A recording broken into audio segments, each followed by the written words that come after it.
Ay, kapapasok lang ho na balita. Dito na ho tayo kasama si Maureen ng ABS-CBN. Maureen, ano na sitwasyon dyan? nasa ka na ba ngayon, Maureen? Ano na nangyayari sa lokasyon mo? Merlion, sa Merlion Park. Okay. Nasa Merlion Park tayo sa kasalukuyan. But we haven't got a picture taken from the Merlion because it's under construction right Okay. now. But later on, we're gonna have a photo taken from its miniature Merlion. Okay. So, Maureen, kailangan anuhin mo. Anuhin mo? What po?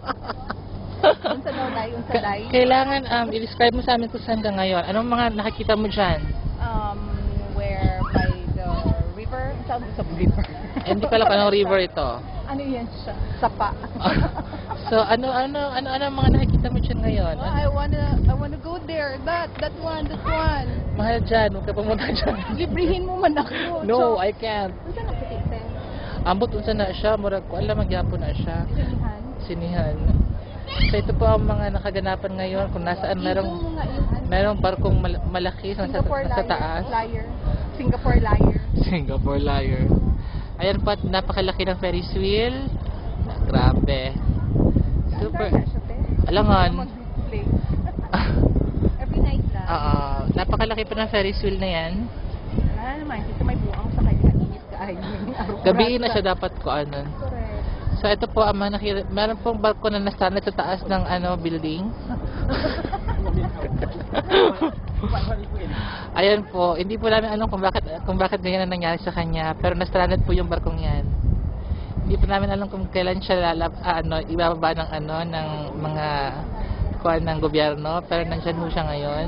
Mo nang Noah's Ark nalanding. Nalanding siya. So sa taas po, makikita po niyo dahil sa tagal niya, meron na po siyang mga puno. Tinubuan na po siya ng puno sa taas. Ayan po, nakikita niyo sa taas, marami na pong mga puno dyan. Kita niyo po? Okay, dahil masyado na siyang matagal dyan.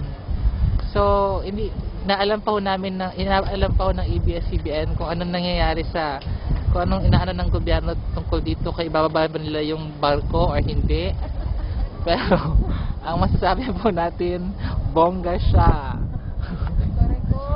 Okay, at dyan po ang mga river cruise and everything.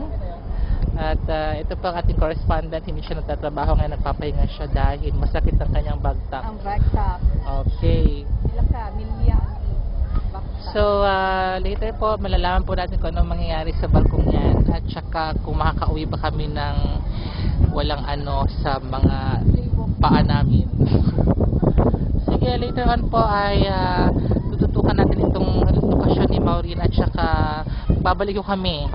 Diyan lang ko kayo.